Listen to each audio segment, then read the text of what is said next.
আমরা সবাই তো ফারাক্কা বাঁধের কথা বলি, তাই না? ফারাক্কা ব্যারেজ, যে ফারাক্কা বাঁধ কবে শুরু হয়েছিল?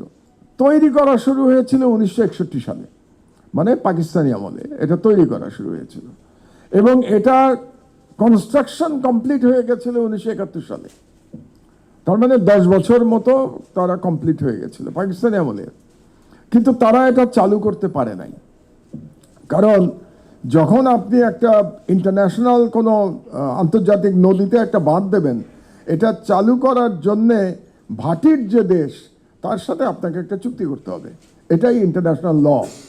এই চুক্তি ছাড়া আপনি বাঁধ তৈরি করতে পারবেন না। যেমন ধরেন পাকিস্তানের সাথে সিন্ধু নদী নিয়ে চুক্তি আছে ভারতের, যেই চুক্তি ভারত এই সর্বশেষ যুদ্ধের পরে সেই চুক্তি তারা ভঙ্গ করেছে, কিন্তু ভঙ্গ করার পরে কিন্তু আন্তর্জাতিক আদালতে পাকিস্তানের পক্ষে রায় দিয়েছে। তারা বলেছে যে এরকম আন্তর্জাতিক নদীতে কোনো চুক্তি ভঙ্গ করার অধিকার, যেটাকে বলে আপার রাইপেরিয়ান স্টেট, তাদের নাই। তার মানে হচ্ছে যে আপনার ভাটির দেশের সাথে আলোচনা করে আপনাকে বাঁধ তৈরি করতে হবে। তো সিন্ধু নদীর যে চুক্তির কথা বলছিলাম, এটা চুক্তি সই হয়েছিল 1960 সালে, 1960, যখন নেহেরু ছিলেন ভারতের প্রধানমন্ত্রী, এবং নেহেরু একবারই পাকিস্তান সফরে এসেছিলেন, সেটা 1960-তে, যখন আইয়ুব খান ছিলেন পাকিস্তানের প্রেসিডেন্ট, এবং সেই চুক্তি এখনো চলমান।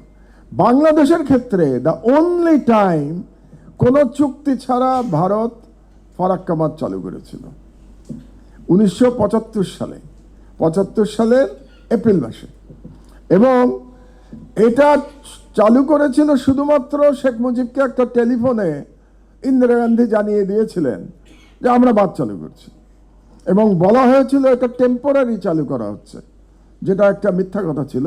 এই টেম্পোরারি চালু করাটাই পার্মানেন্ট হয়ে গেছিল, এবং তারপরে জিয়াউর রহমান বাধ্য করেছিল ভারতকে একটা চুক্তিতে উপনীত হওয়ার জন্যে, কিন্তু সেই চুক্তিতে উপনীত হওয়ার জন্যেও জিয়াউর রহমানকে কিন্তু ইয়েতে যেতে হয়েছিল, ইউনাইটেড নেশনসে, জাতিসংঘে আমাদেরকে নালিশ করতে হয়েছিল, এবং সেই নালিশে আমরা জয়লাভ করেছিলাম জাতিসংঘে। জয়লাভ করার পরে ভারত বাধ্য হয়েছিল আমাদের সাথে চুক্তি করবার জন্য। তো তার মানে বাংলাদেশকে অ্যাকচুয়ালি ভারত একটা স্বাধীন রাষ্ট্র হিসেবে মেনেই নেয় নাই, মানসিকভাবে মেনে নেয় নাই। তাদের ধারণা ছিল, এবং এখনও তাদের বক্তব্য যদি আপনারা শোনেন, তাদের পলিটিশিয়ানদের বক্তব্য, তাদের মিডিয়ার বক্তব্য, তাহলে দেখবেন সেখানে সবসময় তারা বলার চেষ্টা করছে যে বাংলাদেশ আবার একটা দেশ নাকি, এই দেশকে আমরা তৈরি করেছি, কাজেই বাংলাদেশ আমাদের কথা শুনে চলবে।